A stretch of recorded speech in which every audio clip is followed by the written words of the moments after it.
حضرت ابو ذر غفاری رضی اللہ تعالیٰ عنہ کے حالات و واقعات۔ ود نامی بستی میں قبیلہ غفار رہائش پذیر تھا اور اس بستی کو بہت زیادہ اہمیت حاصل تھی، اس لیے کہ عرب تاجروں کے قافلے شام یا دیگر ممالک سے جاتے ہوئے یہیں سے گزرتے تھے۔ قبیلہ غفار کی معیشت کا دار و مدار بھی اسی آمدن پر تھا جو عرب تاجروں کے یہاں قیام کے وقت انہیں حاصل ہوتی تھی۔ اگر تاجر یہاں خرچ کرنے سے گریز کرتے تو قبیلہ غفار کے لوگ لوٹ مار شروع کر دیتے، جو چیز بھی ان کے ہاتھ لگتی اس کو اپنے قبضے میں لے لیتے۔ آپ رضی اللہ تعالیٰ عنہ کا بھی تعلق اس قبیلے سے تھا۔ ان کی کنیت ابو ذر تھی۔ انہیں جرت، دانش مند اور دور اندیشی میں ایک ممتاز مقام حاصل تھا۔ انہیں بچپن ہی سے بت پرستی سے نفرت تھی۔ انہیں اس بات کا بھی شدت سے افسوس تھا کہ عرب اس وقت عقیدہ کی خرابی اور دینی فساد کی خطرناک بیماریوں میں مبتلا ہو چکے ہیں۔ آپ رضی اللہ تعالیٰ عنہ ایک ایسے نبی کے ظہور کے منتظر تھے جو لوگوں میں شعور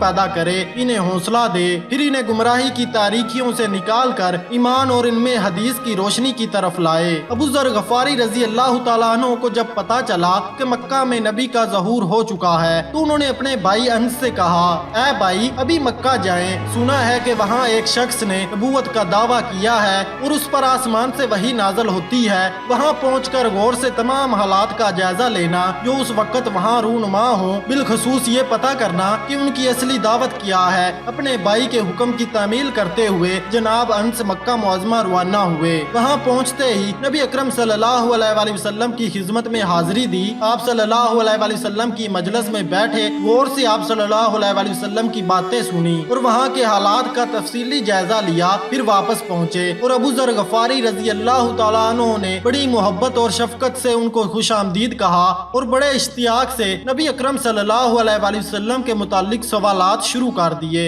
تو جناب انس نے بتایا کہ اللہ کی قسم، آپ صلی اللہ علیہ وآلہ وسلم لوگوں کو اچھی باتوں کی طرف دعوت دیتے ہیں اور آپ صلی اللہ علیہ وآلہ وسلم کی گفتگو ایسی تاثیر ہوتی ہے کہ سننے والا خود وجد میں آ جاتا ہے اور متاثر ہوئے بغیر نہیں رہ سکتا۔ آپ کی گفتگو انتہائی مربوط ہوتی ہے، لیکن اس گفتگو کو شاعری کا اطلاق بھی نہیں کیا جا سکتا۔ جناب ابو ذر غفاری رضی اللہ تعالیٰ عنہ نے اپنے بھائی سے دریافت کیا کہ نبی اکرم صلی اللہ علیہ وآلہ وسلم کے متعلق لوگوں کی کیا رائے ہے۔ انہوں نے بتایا کہ عام لوگ انہیں جادوگر، نجومی اور شاعر سمجھتے ہیں۔ یہ باتیں سن کر جناب ابو ذر غفاری رضی اللہ تعالیٰ عنہ نے اپنے بھائی سے عرض کیا کہ پیارے بھائی، آپ کی باتوں سے دل کو تسلی نہیں ہوئی، لہٰذا اب آپ اہل و عیال کا خیال رکھیں، میں خود وہاں صحیح صورتحال کا جائزہ لینے وہاں جاتا ہوں۔ بھائی نے کہا، آپ کے بعد اہل و عیال کا خیال رکھوں گا، لیکن آپ اہلانہ مکہ سے ذرا محتاط رہنا۔ ابو ذر غفاری رضی اللہ تعالیٰ عنہ نے پانی کا ایک چھوٹا سا مشکیزہ ہمراہ لیا اور دوسرے ہی دن نبی اکرم صلی اللہ علیہ وآلہ وسلم کی زیارت کے لیے روانہ ہو گئے۔ جناب ابو ذر غفاری رضی اللہ تعالیٰ عنہ پیدل مسافت طے کرتے ہوئے مکہ مکرمہ پہنچ تو گئے، لیکن قریش مکہ سے خائف تھے، اس لیے کہ انہیں یہ بات پہلے ہی معلوم ہو چکی تھی کہ جو بھی محمد صلی اللہ علیہ وآلہ وسلم میں دلچسپی لیتا ہے قریش ان کے جانی دشمن ہو جاتے ہیں۔ انہوں نے سوچا کہ اب کیا کیا جائے، میں تو یہاں کسی کو جانتا بھی نہیں ہوں، اگر کسی سے آپ صلی اللہ علیہ وآلہ وسلم کے متعلق معلوم کیا تو غالباً وہ آپ صلی اللہ علیہ وآلہ وسلم کا دشمن ہو اور میرے لیے نقصان دہ ثابت ہو۔ دن بھر اسی خیالات میں پریشان رہے، رات ہوئی تو وہی مسجد میں لیٹ گئے۔ حضرت علی رضی اللہ تعالیٰ عنہ کی نظر ان پر پڑی تو سوچا یہ کوئی اجنبی مسافر معلوم ہوتا ہے۔ ان کے پاس آئے اور گھر چلنے کی دعوت دی تو وہ رضامند ہو گئے۔ گھر پر ان کی خوب خاطر تواضع کی، لیکن مکہ آنے کا سبب دریافت کرنے سے گریز کیا۔ جناب ابو ذر غفاری رضی اللہ تعالیٰ عنہ نے بڑے آرام سے وہاں رات بسر کی، صبح ہوتے ہی مسجد میں تشریف لے آئے۔ دوسرا دن بھی یوں ہی گزار دیا، نبی اکرم صلی اللہ علیہ وآلہ وسلم کے متعلق کچھ نہ دریافت کر سکے۔ رات ہوئی تو پھر مسجد میں ہی لیٹ گئے۔ پھر جب حضرت علی رضی اللہ تعالیٰ عنہ دوسری مرتبہ دیکھا تو سوچا کہ اس مسافر کو آج بھی اپنی منزل نہ مل سکی۔ پھر سے اپنے گھر لے آئے اور خوب مہمان نوازی کی، لیکن پھر سے مکہ میں آنے کا سبب پوچھنے سے گریز کیا۔ جب تیسری رات ہوئی تو حضرت علی رضی اللہ تعالیٰ عنہ نے مہمان سے عرض کیا کہ کیا آپ مجھے بتا سکتے ہیں کہ آپ کا مکہ میں آنے کا کیا سبب ہے؟ جناب ابو ذر غفاری رضی اللہ تعالیٰ عنہ نے عرض کیا کہ اگر میرے ساتھ وعدہ کرو کہ میری صحیح رہنمائی فرمائیں گے تو میں آپ کو اپنے دل کی بات بتا دیتا ہوں۔ جب حضرت علی رضی اللہ تعالیٰ عنہ نے وعدہ کیا تو حضرت ابو ذر غفاری رضی اللہ تعالیٰ عنہ نے عرض کیا کہ میں دور دراز کا سفر طے کر کے اس لیے آیا ہوں کہ میں اس ہستی کی زیارت کر سکوں جس نے نبوت کا دعویٰ کیا ہے اور ان کی باتوں کو اپنے کانوں سے سن سکوں۔ حضرت علی رضی اللہ تعالیٰ عنہ نے جب ان کی یہ بات سنی تو ان کا چہرہ خوشی سے دمک اٹھا، پھر فرمانے لگے اللہ کی قسم آپ صلی اللہ علیہ وآلہ وسلم اللہ کے سچے رسول ہیں، اور آپ صلی اللہ علیہ وآلہ وسلم کے متعلق تفصیلی معلومات فراہم کی۔ پھر رازدانہ انداز میں ارشاد فرمایا کہ کل صبح آپ میرے پیچھے پیچھے چلتے آنا، اگر میں نے کوئی خطرہ محسوس کیا تو رک جاؤں گا، جب میں کسی گھر میں داخل ہو جاؤں تو آپ بھی میرے پیچھے بے دھڑک داخل ہو جانا۔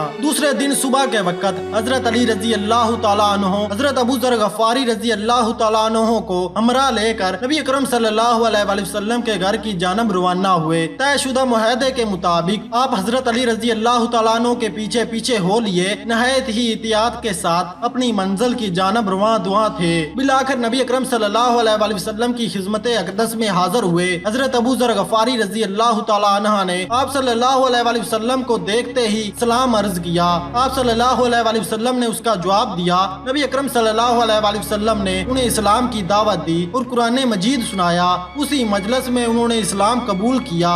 یہ چوتھے یا پانچویں صحابی ہیں جنہوں نے اسلام قبول کرنے میں پہل کی۔ حضرت ابو ذر غفاری رضی اللہ تعالیٰ عنہ فرماتے ہیں اسلام قبول کرنے کے بعد میں نبی اکرم صلی اللہ علیہ وآلہ وسلم کی خدمت اقدس ہی میں رہا۔ آپ صلی اللہ علیہ وآلہ وسلم نے مجھے اسلام کی بنیادی عقائد اچھی طرح سمجھا دیے اور قرآن مجید کے بعض اجزاء کی بھی میں نے آپ صلی اللہ علیہ وآلہ وسلم سے ہی تعلیم حاصل کی۔ آپ صلی اللہ علیہ وآلہ وسلم نے مجھے محبت بھرے انداز میں یہ تلقین کی کہ ابھی اپنے مسلمان ہونے کی اطلاع یہاں کسی کو نہ دینا، کیونکہ مجھے یہ اندیشہ ہے اگر کسی کو یہ پتہ چل گیا کہ آپ مسلمان ہو گئے ہیں تو اس کی پاداش میں کہیں آپ کو قتل نہ کر دے۔ میں نے عرض کیا یا رسول اللہ صلی اللہ علیہ وآلہ وسلم مکہ سے روانگی سے قبل ایک مرتبہ ضرور ان قریش کے سامنے کلمہ حق بلند کرنے کو جی چاہتا ہے۔ آپ صلی اللہ علیہ وآلہ وسلم میرے جذبات دیکھ کر خاموش ہو گئے۔ ایک روز میں مسجد میں گیا، دیکھا کہ قریش آپس میں بیٹھے گفتگو کر رہے ہیں اور چپکے سے میں ان کے درمیان جا کر کھڑا ہو گیا اور اچانک بلند آواز میں کہا کہ اے خاندان قریش، میں صداقت دل سے اقرار کرتا ہوں کہ اللہ کے سوا کوئی معبود نہیں اور محمد صلی اللہ علیہ وآلہ وسلم اللہ کے بندے اور اس کے سچے رسول ہیں۔ ابھی میرے یہ کلمات ان کے کانوں سے ٹکرائے ہی تھے تو انہوں نے مجھے دبوچ لیا اور اس قدر مارنا شروع کر دیا کہ میری موت ہو جاتی۔ اتنے میں نبی اکرم صلی اللہ علیہ وآلہ وسلم کے چاچا حضرت عبداللہ بن عباس رضی اللہ تعالیٰ عنہ میری حمایت کو اٹھے اور کہنے لگے کہ عقل کے اندھو، کیا تباہی تمہارا مقدر بن چکی ہے؟ کیا تم ایک ایسے شخص کو قتل کرنا چاہتے ہو جو قبیلہ غفار سے تعلق رکھتا ہے؟ اور جب مجھے ہوش آیا تو میں زخموں سے نڈھال نبی اکرم صلی اللہ علیہ وآلہ وسلم کی خدمت اقدس میں حاضر ہوا۔ آپ صلی اللہ علیہ وآلہ وسلم میری حالت دیکھ کر بہت رنجیدہ ہوئے اور فرما رہے تھے کہ میں نے تجھے ابھی اسلام کا اعلان کرنے سے منع کیا تھا، اور میں نے عرض کیا حضور یقیناً مجھے آپ نے روکا تھا، لیکن میری دلی تمنا تھی کہ دشمنوں کے جھنڈ میں جا کر ایک مرتبہ اسلام کا اعلان کروں۔ پھر آپ صلی اللہ علیہ وآلہ وسلم نے مجھے حکم دیا کہ آپ اپنی قوم کے پاس چلے جاؤ اور یہاں جو کچھ آپ نے سنا اور دیکھا اسے اپنی قوم میں جا کر بتائیں، انہیں اسلام کی دعوت دیں۔ جب آپ کو یہ خبر ملے کہ اللہ کے فضل و کرم سے مجھے غلبہ ہو گیا ہے تو میرے پاس واپس چلے آنا۔ حضرت ابو ذر غفاری رضی اللہ تعالیٰ عنہ فرماتے ہیں کہ میں نبی اکرم صلی اللہ علیہ وآلہ وسلم کے حکم سے اپنی قوم کے پاس آ گیا۔ جب میں وہاں پہنچا تو سب سے پہلے مجھے میرا بھائی ملا۔ اس نے مجھ سے پوچھا کہ آپ کا سفر کیسا رہا اور اس سفر سے کیا حاصل کیا؟ میں نے کہا کہ عزیز بھائی، میں تو مسلمان ہو چکا ہوں، نبی اکرم صلی اللہ علیہ وآلہ وسلم کی زیارت نصیب ہوئی، آپ صلی اللہ علیہ وآلہ وسلم سے اسلام کی بنیادی تعلیمات حاصل کی، آپ صلی اللہ علیہ وآلہ وسلم کی رسالت کو تسلیم کیا۔ میری باتوں سے متاثر ہو کر میرا بھائی بھی مسلمان ہو گیا۔ کہنے لگا کہ بھائی میں آپ کا دین اختیار کیے بغیر نہیں رہ سکتا۔